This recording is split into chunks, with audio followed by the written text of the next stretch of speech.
Jack's been a tough start in some ways, but some really promising signs. Is tomorrow the day you break the duck? That's a plan. Obviously, the Gold Coast are a very talented side. We've got some quality players across all lines, and we'll have to be definitely on our toes and playing our best football to get the result. But obviously, not an ideal start at 0-5. Some costly losses and some close games, which has been frustrating. But I think the guys are really taking some positives away from those games about what we're doing well, and hopefully we can put it all together on Saturday night. You look at the fact that you've led by 30 points against the Dogs. Against Freo, you've had some moments where you've been in control of games. You look at that positive and say we're actually not that far away. Yeah, obviously we have been in control of. We've been in every game this year to points, and been in control of some we probably should have capitalised on that we didn't.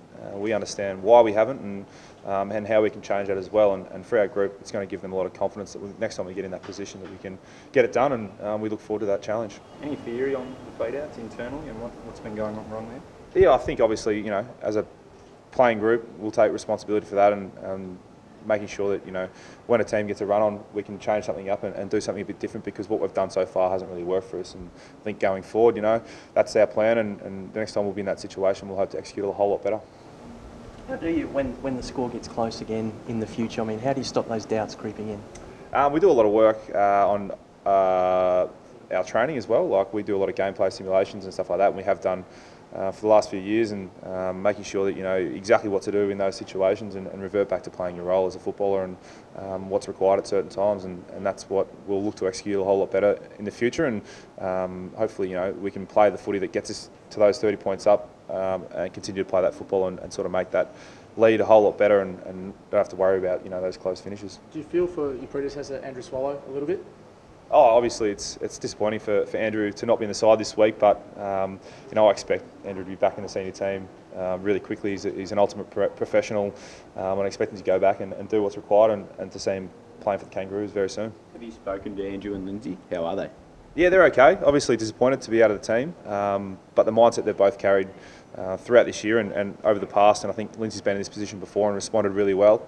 So we'll look for him to do the same, and for Andrew, I think he's an ultimate professional, and he'll go back and do what's required, as I said, and we'll see him back in the North Melbourne team sooner rather than later. When we talk about it being sort of a selection bombshell in the media, does it send that same shock to the players, seeing those sorts of players coming out of the side? I think it sends a message to everyone at our footy club that there's no individual that's bigger than the club, and if you're not doing what's required, then we'll bring someone in who can. And I think for our young guys, it's a pretty powerful message, and we've got a lot of guys who are trying their guts out at the moment and doing really well in the reserves, and opportunities aren't far away.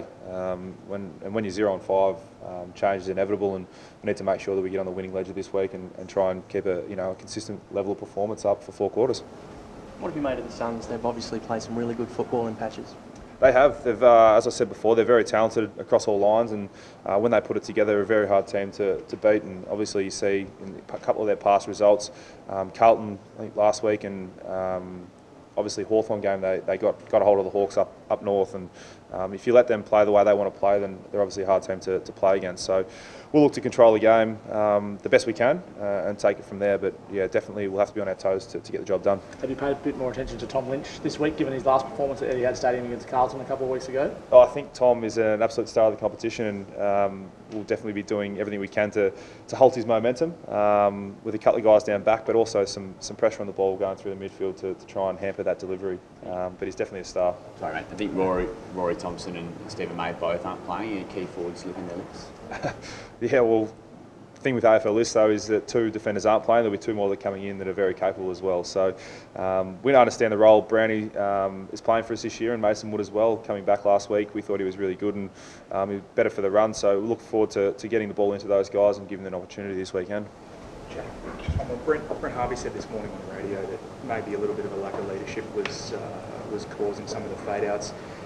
Do you see in those moments, obviously you're a young team, but do you need some cooler heads and some more kind of calm leadership in those moments where you need to hold on to those leads, do you think? Oh, 100%. I think you look to your senior players and your good players when the game gets tight, and I think we need to stand up and make sure that we can get the job done. And what about the Canterbury launch today? How exciting is it to be part of that? No, Canterbury is a fantastic brand, and obviously launching their autumn-winter collection for 2017 today. So it's a fantastic turnout, and obviously the products are great as well. So they look after North Melbourne, and the jumpers and stuff we wear are outstanding.